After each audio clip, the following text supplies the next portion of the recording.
What happens when gravity becomes so intense that not even light can escape? This is the world of black holes, some of the most fascinating and mysterious objects in the universe. Today, we're diving deep into how black holes work, why they form, and how we've come to study these cosmic enigmas. Let's start with their origin. Black holes are born from the deaths of massive stars. A star, throughout its life, burns fuel like hydrogen and helium in its core. This nuclear fusion creates an outward force that counters the inward pull of gravity. This balance keeps the star stable. But eventually, even the most massive stars run out of fuel. When this happens, they lose the outward pressure needed to hold themselves up. Gravity takes over and the star collapses in on itself. For stars that are at least 3 times the mass of our Sun, this collapse is so extreme that it forms a black hole. At the heart of the black hole is what we call the singularity. This is a point where the star's mass has been compressed into an infinitely small space. Imagine billions of tons of material packed into something smaller than a pinhead. The density is so great that the laws of physics as we know them simply break down. Around the singularity is an invisible boundary called the event horizon. Think of it as the point of no return.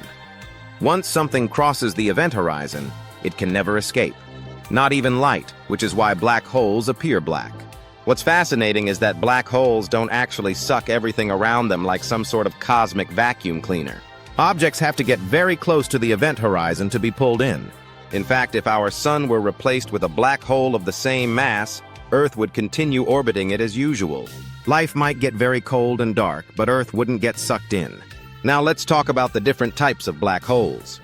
There are stellar black holes which form from the collapse of massive stars and typically have a few times the mass of the Sun. Then there are supermassive black holes which sit at the centers of most galaxies, including our own Milky Way. These giants can have millions or even billions of times the Sun's mass. Scientists still aren't sure exactly how supermassive black holes form, but they likely grow over time by consuming matter and merging with other black holes. There's also a third type, intermediate black holes, which are somewhere in between. These are harder to detect but might hold clues about how black holes evolve over time. So how do we study something we can't see? Black holes reveal themselves through their effects on their surroundings.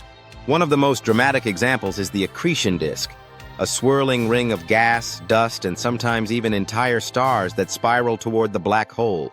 As this material gets closer to the event horizon, it heats up to millions of degrees and emits high-energy radiation like X-rays. Telescopes on Earth and in space can detect these emissions, allowing us to locate black holes indirectly.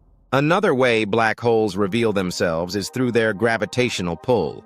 They can distort and bend the light from stars behind them, creating a phenomenon called gravitational lensing. This effect not only confirms the presence of a black hole, but also helps us map the distribution of matter in the universe. One of the most groundbreaking discoveries in recent years was the first ever image of a black hole released in 2019. This achievement was made possible by the Event Horizon Telescope, a network of radio telescopes spanning the globe. By synchronizing observations from multiple locations, scientists created a virtual telescope the size of Earth. The result was a stunning image of the supermassive black hole at the center of the galaxy M87, 55 million light-years away. That orange glow you've probably seen in the image? That's the light emitted by the hot gas swirling around the event horizon. But black holes aren't just cosmic objects of curiosity. They're also laboratories for some of the universe's biggest questions. For instance, they challenge our understanding of space and time. According to Einstein's theory of general relativity, a black hole's immense gravity warps space and time around it. This means that time near a black hole moves slower compared to time far away from it. This effect, called time dilation, has been confirmed by experiments and is even used in GPS satellites. Black holes also provide a testing ground for quantum mechanics, the physics of the very small. Reconciling these two fields, relativity and quantum mechanics, could unlock new insights into how the universe works at its most fundamental level. There's even speculation about what happens inside a black hole. Could they be gateways to other parts of the universe or even to other universes entirely? This idea, while fascinating, remains purely theoretical.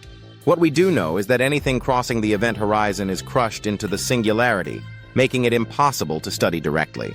Still, the questions black holes raise keep pushing scientists to think outside the box. Black holes also play an important role in the universe.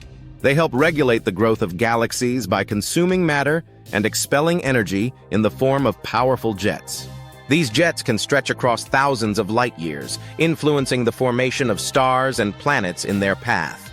In this way, black holes are not just cosmic destroyers, they're also creators, shaping the structure of the universe as we see it.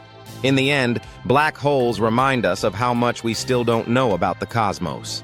They are a constant challenge to our understanding, a puzzle waiting to be solved.